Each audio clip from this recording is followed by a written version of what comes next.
Let's dive deeper into the markets now. Joining us are Chris Zaccarelli, Chief Investment Officer at Cornerstone Financial Partners, and Steve Chiavarone. He is Portfolio Manager at Federated. Chris, I would imagine that your clients, who are probably, I hope, up nicely this year, don't think the markets have been so meh, you know, if you're making money, but are they surprised at the strength of, are you at the strength of stocks?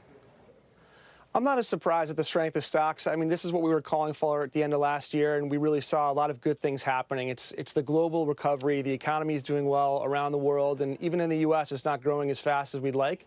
It still continues to improve. So I'm not surprised, but we do have a lot of clients that were concerned heading into this year. I think they're pleasantly surprised at what the results have been, and they do get worried. They see the Dow continuing to make new records every day, every week. It gets talked a lot about in the media, and that's a concern for them. They wonder, you know, how far can this go? And we've been trying to reassure them, listen, you know, you've been in it for this whole time.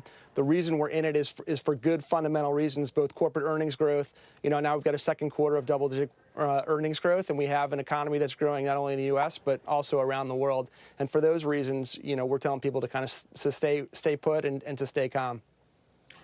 Steve, are we going to look back at this time and you know, Bob had mentioned some of the momentum sectors have been sort of stalling. And in fact, if you take a look at technology, you take a look at healthcare, the real leaders sector-wise in the markets, they do seem to be stalling at least for the past week, for the past couple of weeks or so. Are we going to look back and say this was the time to look at your portfolio and make a change here?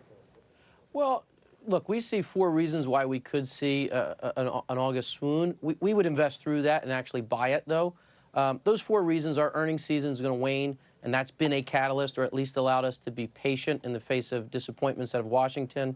We're going to try to pivot to tax reform, but I think the last few months have told us that the pivot's likely to take longer or be messier.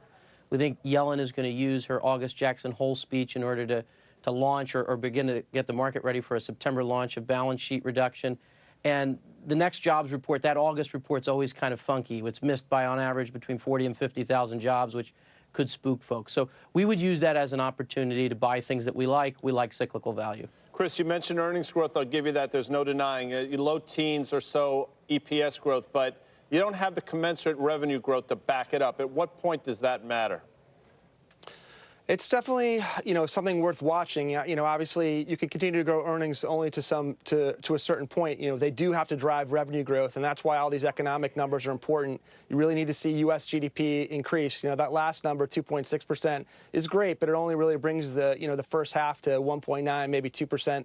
So you really need to see GDP growth increasing, accelerating. You need consumer spending to start to pick up. And you need businesses to keep doing what they've been doing this past 6 months, which is accelerate spending in a way that we haven't seen in the last few years. You're exactly right. Revenue growth is what's ultimately going to drive the market higher from here, but earnings growth has done a great job of getting us to where we are right now. All right, Steve and Chris, our thanks to you.